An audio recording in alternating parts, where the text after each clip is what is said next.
Good morning, children. মই তোমালোকৰ কাৰণে আজি মই নিজে লিখা হানিডিউ নামৰ কিতাপখন হানিডিউ ক্লাছ 1ৰ কাৰণে মই বনাইছিলোঁ। আৰু মোৰ নাম আছে ৰিটেন বাই ফখৰুদ্দিন আহমদ। মই নিজে লিখিছিলোঁ তোমালোকৰ কাৰণে কিতাপখন। মই তোমালোকক আজি এটা বিশেষ ক্লাছ আৰম্ভ কৰিছোঁ মোৰ কিতাপখনৰ পৰা। ক্লাছটো হ'ল নেচাৰেল থিংছ। নেচাৰেল থিংছ প্ৰাকৃতিক বস্তুবোৰ। আমি জানোৱে প্ৰাকৃতিক বস্তু কি কি।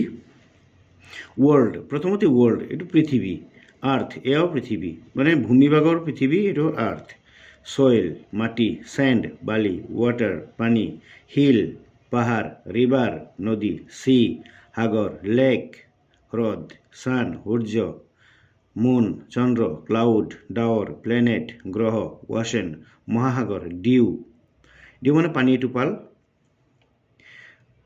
ফগ এটু নিয়ৰ ডিউ মানে পানীৰ টোপালটো আৰু ফগৰ যিটো মানে নিয়ৰ সেই নিয়ৰটো যিটো টোপাল হৈ ওলমি থাকে সেইটোকে ডিউ বুলি কোৱা হয়।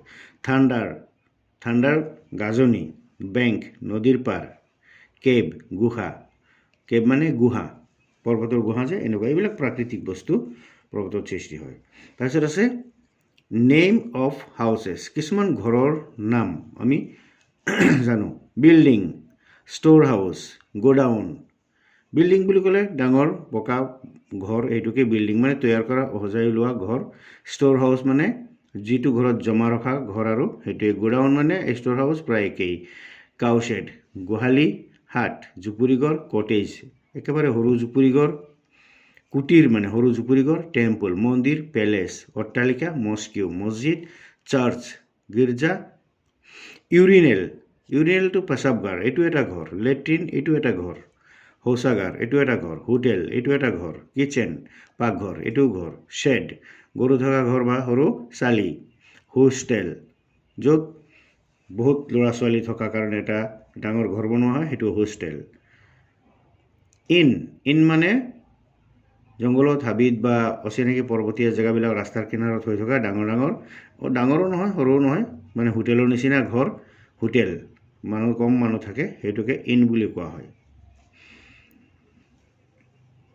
কিছুমান জানিবলগীয়া কথা মই কিতাপখনত সন্নিৱিষ্ট কৰিছোঁ আৰু এইখিনি কথা মই তোমালোকক শিকালোঁ।